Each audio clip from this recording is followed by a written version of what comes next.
Welcome to Global Sky Update.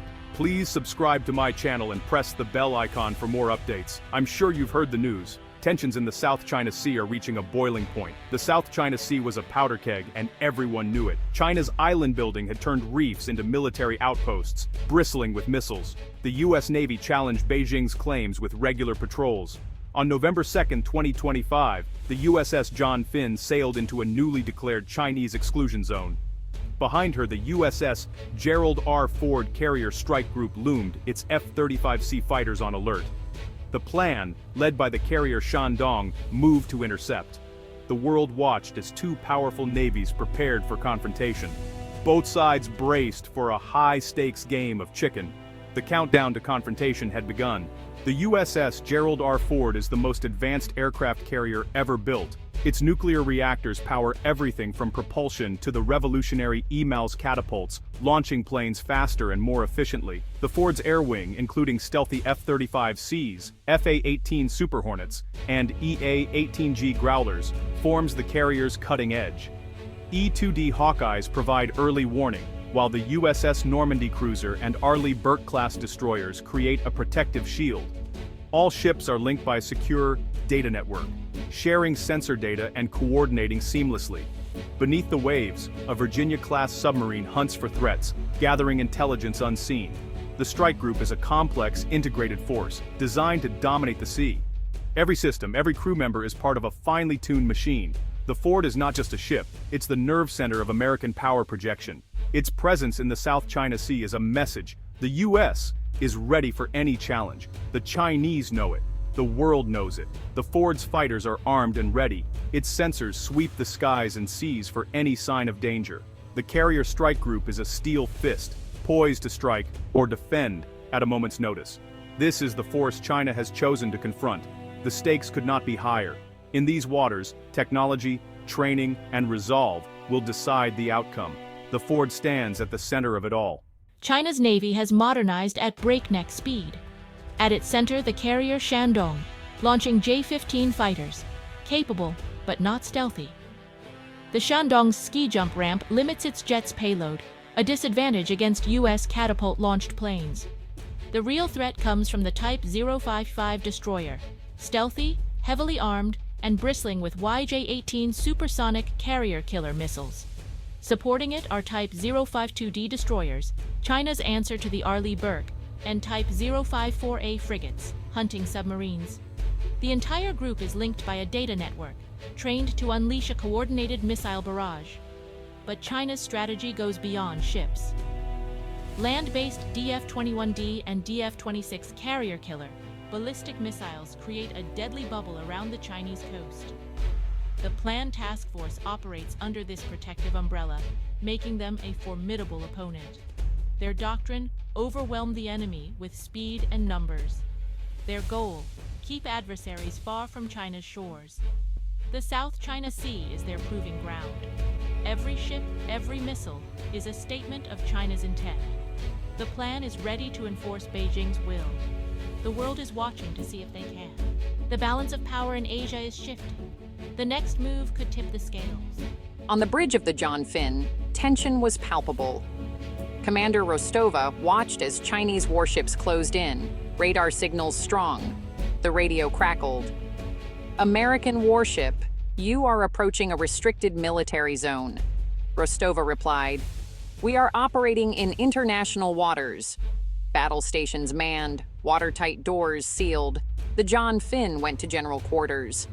The two destroyers closed to within thousands of yards. A collision risked instant escalation. A Chinese helicopter circled, ratcheting up the pressure. The world watched, waiting to see who would blink first. The standoff was a test of nerves, discipline, and resolve. The outcome was uncertain. Before ships met, another battle raged. Invisible, but decisive. EA-18G Growlers from the Ford jammed Chinese radars, mapping enemy signals and probing for weaknesses. The Chinese Type 055 destroyer fought back, jamming U.S. data links and trying to sever the John Finn from its fleet. Electronic warfare specialists on both sides dueled, filtering jamming, spoofing radars, and creating phantom targets.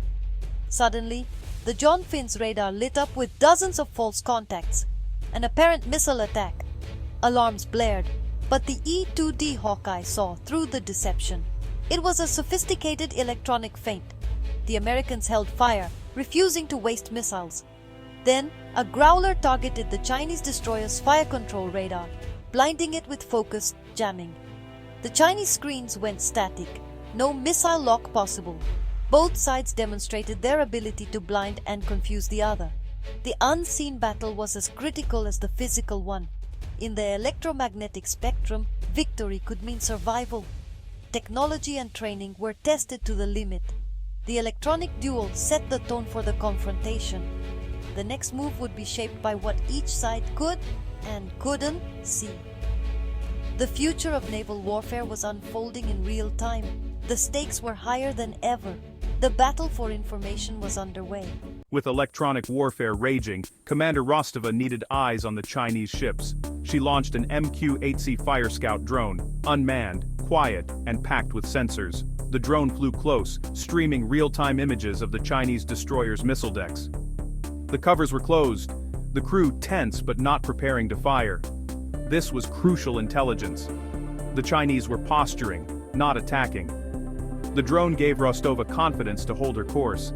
The Chinese responded, launching their own drone toward the ford.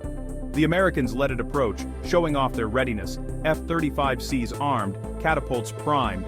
Both sides used drones to signal intent without risking pilots. It was a new form of naval diplomacy. High-tech, high-stakes, but bloodless. The exchange of drones lowered the risk of miscalculation. Each side gathered intelligence, but neither escalated. The standoff became a contest of nerves and information. Technology gave commanders clarity in the fog of crisis. The world watched as unmanned systems shaped the confrontation. The drone gambit was a sign of things to come. In modern conflict, information is power. The balance of risk shifted with every image beamed back. The standoff teetered on a knife's edge. At the peak of tension, a new message came from the Chinese commander, proposing a safe, simultaneous disengagement. Commander Rostova agreed. Slowly, both warships turned away, the distance between them growing. The immediate crisis was over. The John Finn completed its transit, upholding freedom of navigation. The Chinese had shown their resolve and capabilities. Both sides claimed a measure of victory, essential for de-escalation. The carrier groups moved apart, but the scar on US-China relations remained. High-level military channels stayed open, but trust was shaken. Diplomats scrambled to manage the fallout, accusing each other of recklessness. The world watched, hoping rivalry wouldn't turn to war. The John Finn returned to Japan, its crew exhausted but proud. They had stared down disaster and held the line. The incident was a stark reminder of the dangers of modern naval competition. Technology and training mattered, but so did professionalism and communication. The line between standoff and catastrophe was razor thin. The South China Sea remained tense. The world had narrowly avoided disaster. The lessons would shape future encounters. The balance of power had shifted, and the risks had never been clearer. The 2025 standoff was a wake-up call for both navies. For the US, China's modern ships and electronic warfare were proven threats. The need for advanced tech, unmanned systems, and integrated operations was clear. For China, it was a real-world test, revealing strengths, weaknesses, and the need for further modernization. Both sides learned the value of electronic warfare and information dominance. Drones changed crisis management, gathering intelligence without risking lives.